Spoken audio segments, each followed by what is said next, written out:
Since we spoke last, the President has continued to improve. As with any illness, there are frequent ups and downs over the course, particularly when a patient is being so closely watched 24 hours a day. We review and debate every finding, compare it to existing science and literature, weighing the risks and benefits of every intervention, its timing, as well as any potential impacts a delay may have. Over the course of his illness, the President has experienced 2 episodes of transient drops in his oxygen saturation. We debated the reasons for this and whether we'd even intervene. It was a determination of the team, based predominantly on the timeline from the initial diagnosis, that we initiate dexamethasone. I'd like to take this opportunity now, given some speculation over the course of the illness, the last couple of days, update you on the course of his own illness. Thursday night into Friday morning when I left the bedside, the President was doing well, with only mild symptoms, and his oxygen was in the high 90s. Late Friday morning when I returned to the bedside, the President had a high fever, and his oxygen saturation was transiently dipping below 94%. Given these 2 developments, I was concerned for possible rapid progression of the illness. I recommended the President we try some supplemental oxygen, see how he'd respond. He was fairly adamant that he didn't need it. He was not short of breath. He was tired, had the fever, and that was about it. And after about a minute, on only 2 liters, his saturation levels were back over 95%. He stayed on that for about an hour, maybe, and it was off and gone. Later that day, by the time the team here was at the bedside, the President had been up out of bed, moving about the residence with only mild symptoms. Despite this, everyone agreed the best course of action was to move to Walter Reed for a more thorough evaluation and monitoring. Now I'd like to invite up Dr. Dooley to discuss the current plan. Thank you, Dr. Connolly. Before I begin a brief clinical update on the President's condition, I do want to reiterate my comments from yesterday regarding how proud I am to be a part of this multidisciplinary, multi-institutional team of clinical professionals behind me, and what an honor it is to care for the President here at Walter Reed National Military Medical Center. Regarding his clinical status, the patient continues to improve. He has remained without fever since Friday morning. His vital signs are stable. From a pulmonary standpoint, he remains on room air this morning and is not complaining of shortness of breath or other significant respiratory symptoms. He's ambulating himself, walking around the White House Medical Unit without limitation or disability.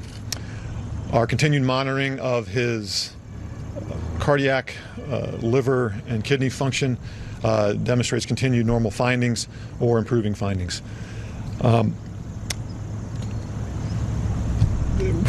And I'll now turn it over to Dr. Garibaldi from Johns Hopkins to talk about our therapeutics and, again, our plan for the day.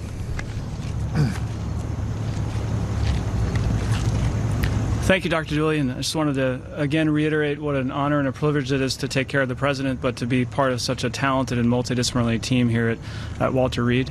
The President yesterday evening completed his 2nd dose of remdesivir. He's tolerated that infusion well. We've been monitoring for any potential side effects, and he has had none that we can tell. His liver and kidney function have remained normal, and we continue to plan to use a 5-day course of remdesivir. In response to transient low oxygen levels, as Dr. Conley has discussed, we did initiate dexamethasone therapy, and he received his 1st dose of that yesterday, and our plan is to continue that for the time being. Today he feels well. He's been up and around. Our plan for today is to have him to eat and drink, be up out of bed as much as possible, to be mobile.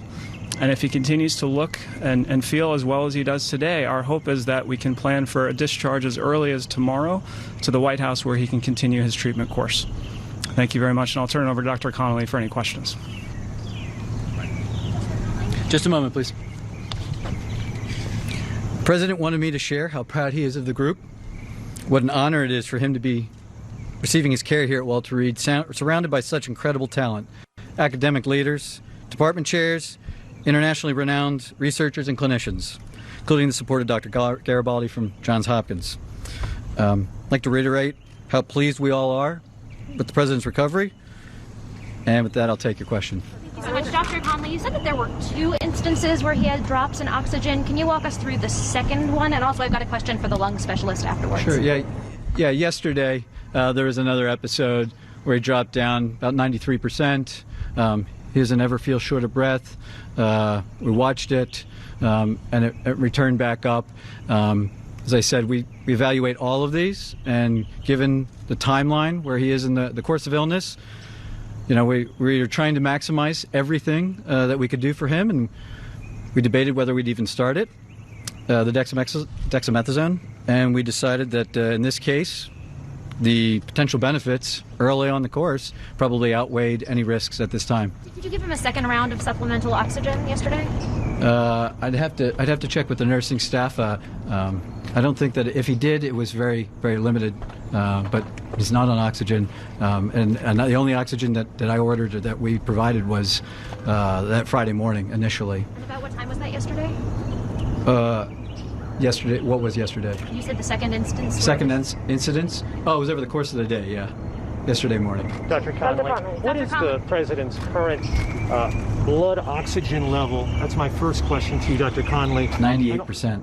And what do the X-rays and CT scans show? Are there signs of pneumonia? Are there signs of lung involvement or any damage to the lungs? Yeah, so we're tracking all of that. There's some expected findings, but nothing of any major clinical concern. I wanted to ask if his oxygen level ever dipped below 90. We don't have any recordings here of that. That's right. What about at the White House? Yeah, what about here? What about at the White House or here? Anything below 90, just to follow up on her question? No, it was below 94%. It wasn't down into the low 80s or anything. No. So, okay. So on the dexamethasone, the steroids, sir. Yesterday, you told us that the president was in great shape, had been in good shape and fever-free for the previous 24 hours. Minutes after your press conference, White House Chief of Staff Mark Meadows told reporters that the president's vitals were very concerning over the past 24 hours. Simple question for the American people. Whose statements about the president's health should we believe? So the chief and I work side by side, and I think his statement was misconstrued. What he meant was that 24 hours ago, when he and I were checking on the president, that there was that momentary episode of the high fever and that temporary drop in the saturation, which prompted us to act expediently to move him up here. Fortunately, that was really a very transient, limited episode. A couple hours later, he was back up, mild again. I'm not going to speculate what that limited episode was about so early in the course, but he's doing well. What are the expected findings on his lungs, and why is the president not wearing a mask in the videos and photos that have been released? Well, the president wears a mask anytime he's around us, and we're all wearing our N95s, full PPE. He's the patient, and when we can, when he'll move out into to public, we move him out and around other people that aren't in full PPE. I assure you, he'll as long as he's still under my care, we'll talk about him wearing a mask. In a negative pressure room. And the room is negative pressure. I'm not going to get into the specifics of his care. Dr. Conley, I'm sorry? the lung function question. Can you talk about that and what you expect? I would just share that, like every patient, we perform lung spirometry on him, and he's maxing it out. We told him, see what you can do, and it's over 2,500 milliliters each time. He's doing great. Yeah. Are your scans showing any irregularities in his lungs? Are there any obesities? Are there anything? To disclose that the president had been administered oxygen? It's a good question. Thank you. I was trying to reflect the upbeat attitude that the team, the president, that his course of illness has had. I didn't want to give any information that might steer the course of illness in another direction, and in doing so, it came off that we were trying to hide something, which wasn't necessarily true. So here I have it. He is the fact of the matter is that he's doing really well.